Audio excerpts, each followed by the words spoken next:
All right, everybody. Now we're going to take our idea about oxidation reduction. We're going to apply it to some actual chemical reactions. So first thing we want to do, definitely want to have your not only, or probably your ion chart is going to be the best thing to have here. And so we'll take a look at some of these oxidation reduction half reactions. So our first reaction here, first thing we can do is we want to recognize that we have Mg and O. These are in their elemental state, so we can assign a zero charge to them. Okay. Oftentimes it's omitted because if it's understood that if they're elements, they have a zero charge. This product, MgO, okay, we have a metal and nonmetal, so we want to recognize this as an ionic solid. So really what this, we can think about this as being, Mg and O, these are in their ionic form. If you look at your ion chart, we'll see that Mg has a 2+ charge, and then O has a 2- charge. So really what we have is, this is like the Mg2+ ion and the O2- ion, and these have this attraction because they're oppositely charged. Okay, oops, sorry about that. So we definitely want to keep in mind that these are in their ion form. So what we do to simplify things, we say, okay, what's going on with each of these species individually? So you got your magnesium, okay, keeping in mind there's two of them, and it's going to 2 of these Mg2+ ions.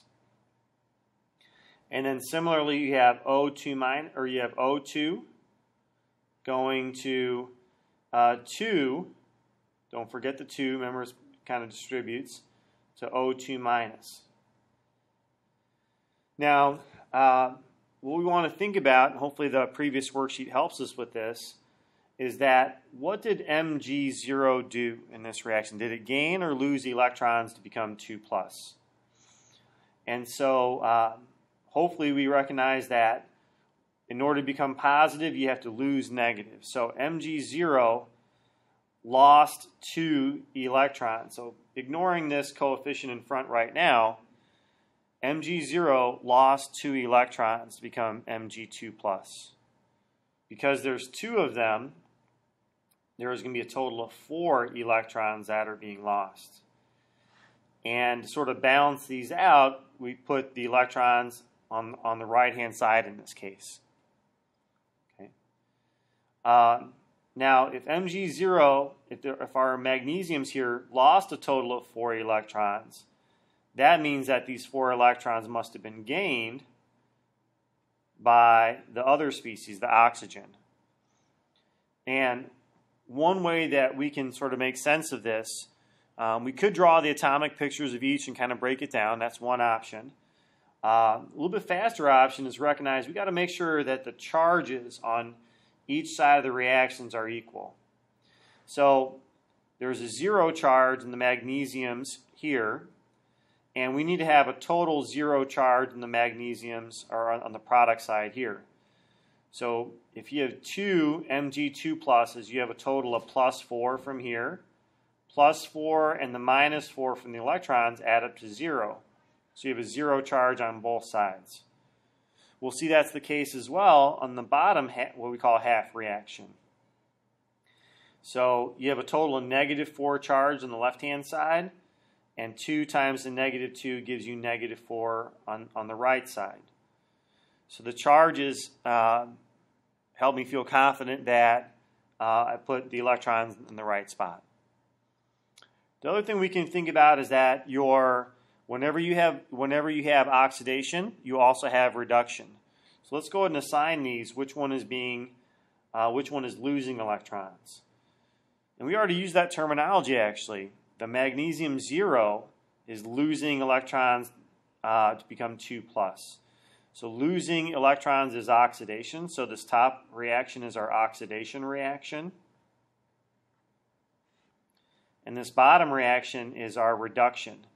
O2 is gaining these 4 electrons to become this. So this is our reduction.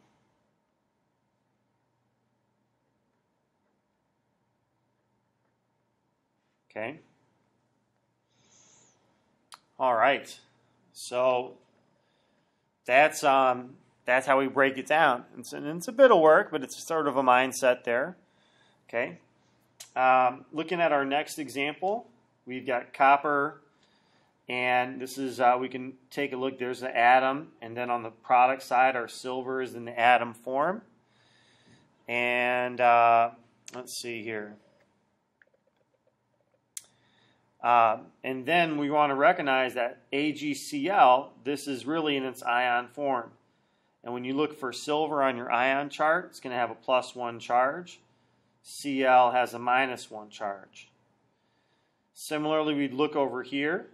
Now, copper can either be a +1 or +2. But because the chloride we already know is always a -1, and you have two of them, copper is going to be 2+. Okay?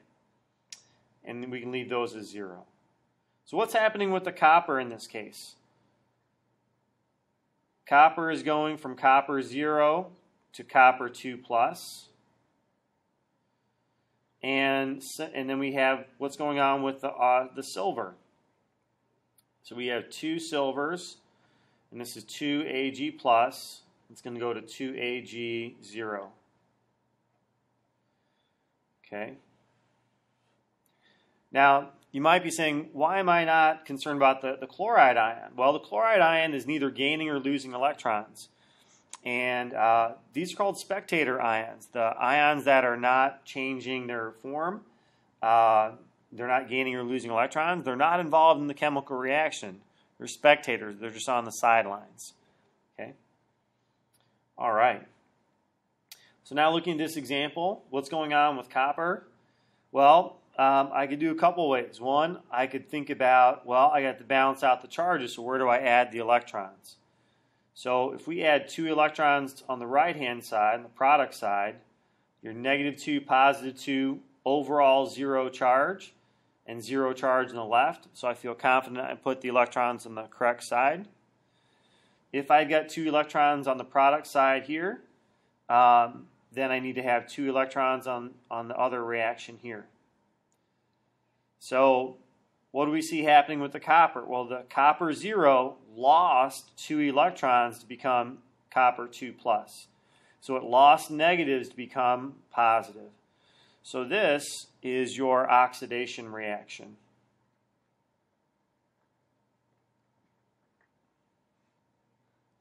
And this must be our reduction. So Ag+ is gaining electrons to become Ag0.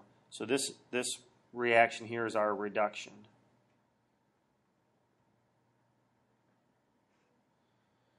All right.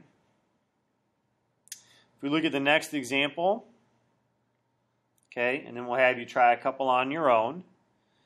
We've got Fe. This is by itself. Okay, it's in its atomic form, elemental form. Cl. Even though it's Cl2, it's still in its elemental form. That's how it forms in nature, because this is one of those diatomic elements. Now we have this compound here. Now, so once you have a compound, you're going to look to see what the charges are. Now, we already said that if we looked up Fe, we know that Fe can be either +2 or +3. And we don't know which one it is.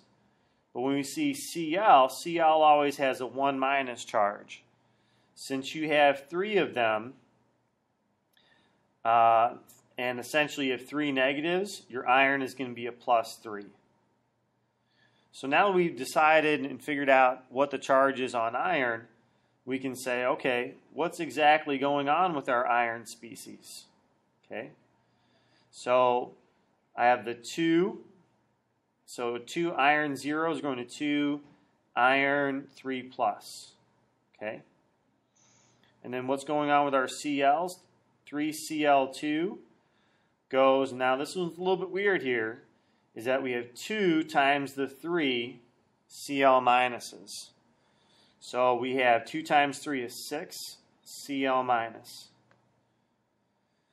To get a visual sense of that, we can remember essentially FeCl3 is this. So you have one Fe iron, and then you have 3 Cls, 3 Cl minuses. Okay, so you have 3. Now, if you have 2 of these, which this coefficient tells us there are, 2 times our 3 gives us the 6. Okay. Getting back to our oxidation reduction reactions there, let's see. We have, okay, iron 0 going to iron 3 plus. You have to lose negatives to become positive.